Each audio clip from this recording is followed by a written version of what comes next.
सोते हुए चंद्रयान-3 के विक्रम लैंडर और प्रज्ञान रोवर ने कर दिखाया एक और कमाल। इस कारनामे को देख अमेरिका को भी विश्वास नहीं हो रहा है। दोस्तों, जैसा आप सभी को पता है कि 4 सितंबर के दिन हमारे चंद्रयान-3 को इसरो के वैज्ञानिकों के द्वारा रेडियो सिग्नल के जरिए स्लीप मोड में डाल दिया गया था। इस प्रक्रिया में पहले चंद्रयान-3 के विक्रम लैंडर को स्लीप मोड में किया गया था। उसके कुछ घंटे के बाद प्रज्ञान रोवर को भी स्लीप मोड में डाल दिया गया था। साथ ही प्रज्ञान रोवर और विक्रम लैंडर की पोजीशन को ऐसे किया गया था कि जैसे ही 22 सितंबर को चांद पर सूरज निकले तो सीधा उसके सोलर पैनल पर सूरज की रोशनी पड़े, जिससे कि वह दोबारा जाग सके और अपनी मिशन को दोबारा से पूरा कर सके।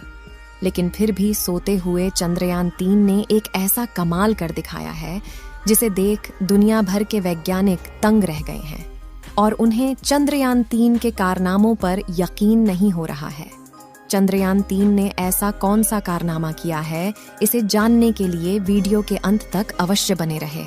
इसरो के वैज्ञानिकों ने विक्रम लैंडर को स्लीप मोड में डालने से पहले एक और कमाल कर दिखाया था, जिसमें चंद्रयान-3 के विक्रम लैंडर के चारों थ्रस्टर्स यानी इंजन को चालू करके इसे 30 से 40 सेंटीमीटर ऊपर की तरफ उठाया जाता है और उसके बाद इसके स्थान को चेंज करके इसे दूसरी जगह पर लैंड कराया जाता है।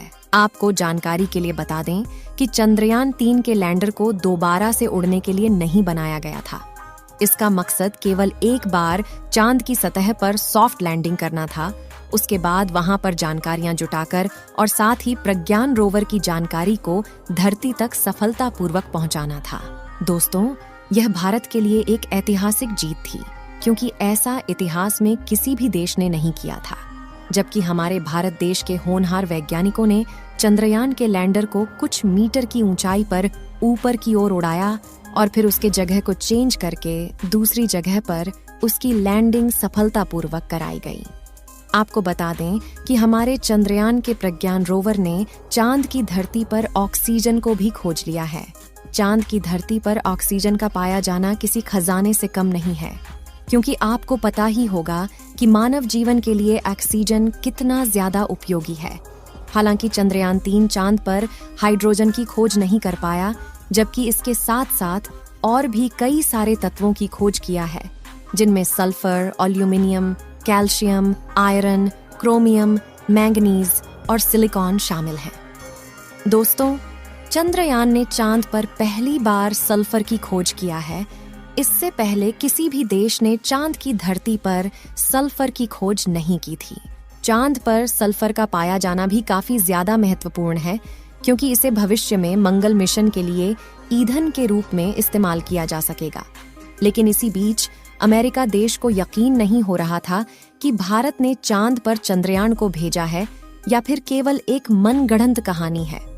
अमेरिका के वैज्ञानिकों में होड़ मची हुई थी कि शायद भारत ने कोई चंद्रयान मिशन भेजा ही नहीं है।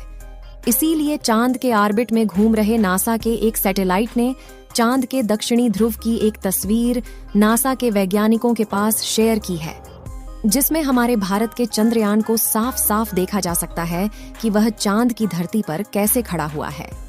हालांकि यह तस्वीर जब ली गई थी तब हमारा चंद्रयान-3 सो चुका था और उस समय चांद के दक्षिणी ध्रुव पर रात हो चुकी थी।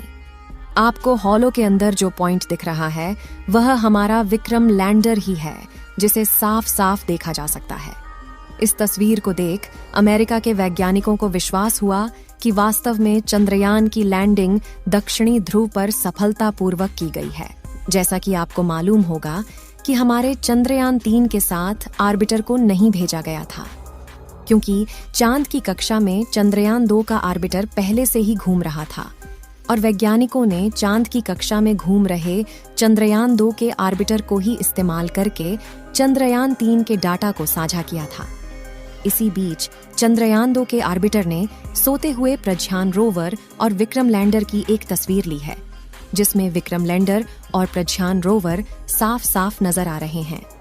यह बात भी दुनिया भर के वैज्ञानिकों को हैरान कर रही है कि आखिर जो मिशन साल 2019 में फेल हो गया था, उस मिशन के ऑर्बिटर ने चंद्रयान-3 के साथ कैसे संपर्क बनाए हुए हैं। इस समय चंद्रयान 3 का प्रज्ञान और विक्रम लैंडर स्लीप मोड में है और जल्द ही 22 सितंबर के दिन इसे फिर से जाग कर अपने मिशन को पूरा करना होगा। जैसा कि आपको मालूम होगा कि चंद्रयान के प्रज्ञान रोवर का चांद पर हाइड्रोजन की खोज करना बाकी है, लेकिन वैज्ञानिकों का कहना है कि वह प्रज्ञान रोवर और विक्रम लैंडर का चांद पर पुनः जागना नामुमकिन सा लग रहा है, क्योंकि इस समय चांद का तापमान लगभग -250 डिग्री सेल्सियस तक पहुंच चुका है और ऐसे में चंद्रयान 3 के उपकरण सही सलामत रहे ऐसा हो सकता है।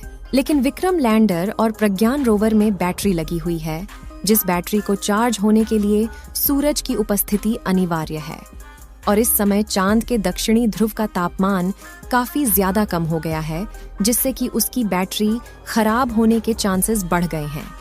यहाँ गौर करने वाली बात यह है कि वैज्ञानिकों ने इसकी बैटरी में काफी ज्यादा इंसुलेटर का इस्तेमाल किया है, जिससे कि यह इतनी ठंडी में भी सही सलामत बनी रहे। लेकिन -250 डिग्री सेल्सियस की ठंडी को झेल पाना इतना भी आसान नहीं है। लेकिन फिर भी हमारे प्रज्ञान रोवर और विक्रम लैंडर की बैटरी सही सलामत रहती है तो पुनः चांद पर एक्सपेरिमेंट को शुरू किया जाएगा और इस बार हाइड्रोजन की तलाश की जाएगी। इस समय जो तस्वीर आप लोग अपने मोबाइल फोन पर देख रहे हैं, यह तस्वीर विक्रम लैंडर की है, जिसे चंद्रयान 2 के ऑर्बिटर ने अपने हाई रेजोल्यूशन कैमरा द्वारा कैप्चर किया है। आपको बता दें कि यह तस्वीर उस समय की है जब चांद पर रात का अंधेरा छा रहा था। इसमें आप देख रहे हैं कि चांद की सतह अंधेरा होने के कारण कैसे चमकदार दिखाई दे रही है। जिस समय चंद्रयान का प्रज्ञान रोवर अपने एक्सपेरिमेंट को कर रहा था, तो उस समय चांद का तापमान 20 से 35 डिग्री सेल्सियस के बीच था। ऐसी में भी प्रज्ञान रोवर को जितना समय मिल पाया, उन्होंने इतने समय में कुछ तत्वों की खोज की और वहां के टेम्परेचर की जानकारी को वैज्ञानिकों तक भेजा था और साथ ही वहां के प्लाज्मा रेडिएशन के बारे में भी स्टडी करके विक्रम लैंडर ने जानकारी दी थी। अब चांद के दक्षिणी ध्रुव पर 22 सितंबर के दिन सूरज उगेगा और सूरज की पहली किरण पड़ने के बाद प्रज्ञान रोवर और विक्रम लैंडर जाग उठेगा। विक्रम लैंडर और प्रज्ञान रोवर के सारे आउटपुट सिग्नल को ब्लॉक कर दिया गया है। केवल विक्रम लैंडर के इनपुट सिग्नल को चालू रखा गया है ताकि जब 22 सितंबर के दिन चांद पर सुबह हो तो वैज्ञानिकों के द्वारा रेडियो सिग्नल के जरिए दोबारा से चंद्रयान को जगाया जा सके। और अगर विक्रम लैंडर सही सलामत रहा तो रेडियो सिग्नल का जवाब वापस धरती तक आएगा। इस वीडियो को यहीं पर खत्म करते हैं। आप सभी लोग चंद्रयान 3 के दोबारा से जागने की दुआएं कमेंट में करते रहे ताकि हाइड्रोजन की खोज की जा सके। इस वीडियो को एक लाइक जरूर करें और अपने मित्रों तक इस वीडियो को शेयर करें ताकि उन्हें भी जानकारी मिल सके। और अपने भरोसेमंद चैनल को सब्सक्राइब जरूर करें और बेल आइकन को ऑल पर सिलेक्ट करना बिल्कुल ना भूलें। मिलते हैं किसी और नॉलेजेबल वीडियो के साथ। वीडियो को अंत तक देखने के लिए धन्यवाद।